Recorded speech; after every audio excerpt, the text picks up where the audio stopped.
Doctor Sushila Tiwari राजकीय medical college में तैनात उपनलकर्मी हड़ताल पर हैं और तब तक हड़ताल पर रहने की बात कर रहे हैं जब तक कि सरकार की ओर से उनके खाते में 78 दिन का वेतन नहीं आ जाता या फिर लिखित में आश्वासन। कर्मचारी स्टाफ हड़ताल पर है और मरीज सहित उनके साथ आ रहे तीमारदार खासे परेशान हैं। किसी का पर्चा नहीं बन रहा है, कोई खून की जांच करने वाले कर्मी को ढूंढ रहा है तो कोई व्हील चेयर और स्ट्रेचर के लिए जद्दोजहद करता नजर आया। अस्पताल परिसर में बैठे उपनलकर्मी हड़ताल पर जाने को अपनी मजबूरी बता रहे हैं तो वहीं मरीज की मजबूरी है कि उसे अस्पताल के अंदर दर दर भटकना पड़ रहा है। दिन भर अस्पताल परिसर के बाहर बैठे उपनलकर्मी अपनी मांगे जायज ठहराते हुए सरकार से उम्मीद लगाए बैठे हैं तो वहीं मरीज भी इस संशय में है कि आखिर कब हड़ताल खत्म होगी और कार्य सुचारू रूप से चल पाएंगे। आपको बता दें कि सुशीला तिवारी अस्पताल में न केवल शहर के बल्कि आसपास के क्षेत्रों और पूरे कुमाऊं से मरीज आते हैं। साथ ही पहाड़ों से भी हायर सेंटर रेफर किए जाने पर मरीज यहां लाए जाते हैं। ऐसे में मरीजों को दिक्कत होना लाजमी है और अगर जल्द ही उपनल कर्मियों की मांगे नहीं मानी गई तो आम जनता के लिए मुसीबत का सबब बन सकता है, जिसका सबसे ज्यादा असर गरीब मरीजों पर पड़ेगा। सर दिक्कत ये है कि पर्चा बनवाने के दिखाने के लिए आए थे सर, बिना दिखाए लौट के जा रहे हैं घर। सर दिक्कत है सर, क्या बताइए। कुछ नहीं, व्हील चेयर मिली नहीं है, अभी तक बैठे हैं। यहाँ से आए काशीपुर। पर्चा बन गया आपका? पर्चा बनवा सुबह मतलब आधा घंटा हो चुका, अभी तक मिली नहीं है कोई। जब हमारे अभी बीच में हड़ताल हुई थी, 78 दिन हमारी हड़ताल बुध पार्क में चली, तो माननीय मुख्यमंत्री जी के आश्वासन पे हमने उस हड़ताल को समाप्त करा था। माननीय मुख्यमंत्री जी ने हमें आश्वासन दिया था कि आपकी सैलरी इस 78 दिन की सैलरी भी देंगे और आपको सामान्य कार्य का सामान्य वेतन व विभागीय संविदा करेंगे। अभी तक हमें ना तो सैलरी मिली है, ना विभागीय संविदा मिली है, ना सामान्य कार्य का सामान्य वेतन मिला। आज चर्चा हुई है, सुनने में आ रहा है तो हाँ, आज हमारे पदाधिकारी लोग माननीय मुख्यमंत्री से पुनः मिलने खटीमा गए हुए और उनसे मुलाकात एक बार की हो चुकी है। मुख्यमंत्री जी द्वारा आज पुनः आश्वासन दिया कि आज शाम तक शायद हम आपको सैलरी का ऑर्डर दे देंगे, लेकिन ऑर्डर देते देते तो बहुत दिन हो गए।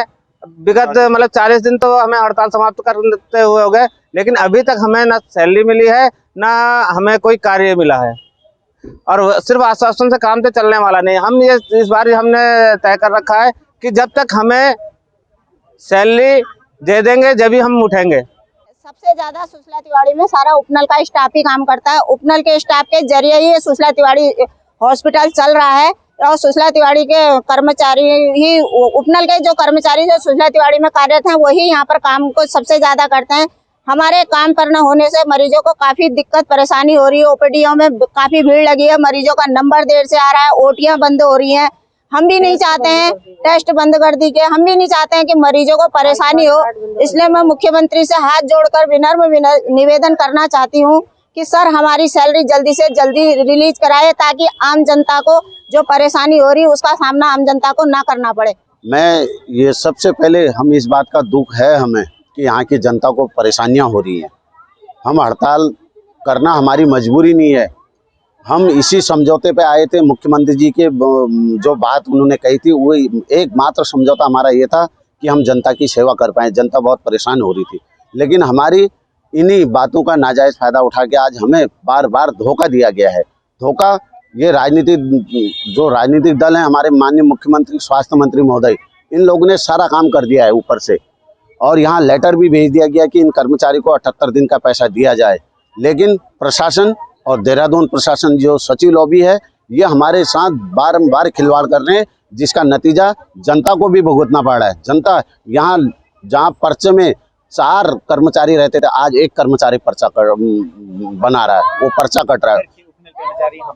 जो हम उपनल कर्मचारी यहाँ पर कार्य बहिष्कार में हैं, इससे पूरे जो रिसेप्शन है, जब पर्चा कटते हैं, जांच, खून की जांचें, MRI, एक्सरे में, ओटी, आज ओटियां बंद हैं, नॉर्मल ओटी में अब बंद हैं, सफाई नहीं हो पाई है, वार्डों में पूरा मलबे का ढेर लगा हुआ है।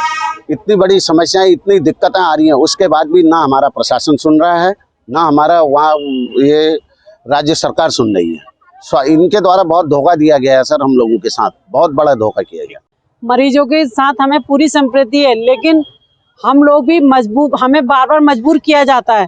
जब हम माननीय प्रदेश के मुखिया जी भी जब हमारे साथ में धोखा कर रहे हैं तो हम आम जनता से क्या उम्मीद रखें।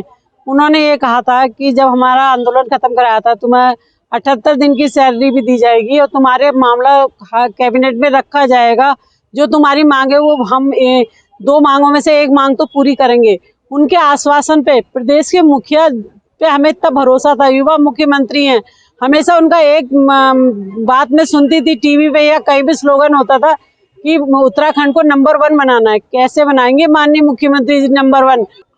सर हमें बहुत दुख है, उनके साथ परेशानी हो रही है, लेकिन हमारे दुख को कौन समझ रहा है?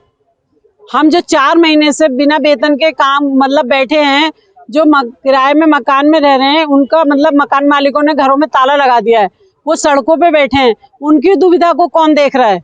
क्या मैं बता सकता है, मुझे इस बात का उत्तर दे सकता है कोई? आप मुझसे उत्तर चाह रहे हैं, मैं भी आपसे और इस देश की जनता से, इस प्रदेश की जनता से ये उत्तर चाहती हूँ। क्या हमारी कोई परेशानी नहीं है? 4 महीने से जो बिना राशन के, बिना पानी के कैसे रह रहे होंगे वो लोग? जब तक हमें दाम नहीं तब तक काम नहीं। हमारा एक लोग तो भी नहीं लाने देंगे, हम बाहर के लोगों को भी बिल्कुल नहीं आने देंगे। और बस हम लोग बहुत परेशान हो चुके हैं। 600 रुपया रोज देते थे उस कर्मचारी को और काम करवाते थे, जिसमें काम नहीं करते थे वो लोग, और काम आधा करा और भाग के चले गए, और वही काम हम लोग कर रहे थे। अभी तक हम लोग का तनख्वाह नहीं मिल रहा है सर। आज 4 महीना 4 दिन हो गए हैं। आज ये बताइए कहाँ से इंसान खाएगा? बच्चे हैं छोटे छोटे सबके हैं, किसी के क्या नाम है, आदमी बीमार है, किराए का मकान है, बताओ कहाँ तक यहाँ पे बैठेंगे हम? सर बाहर वाले लोग को यहाँ अंदर नहीं लाने देंगे, काहे हम यहाँ पे अपनी जान दे देंगे हम। बिल्कुल।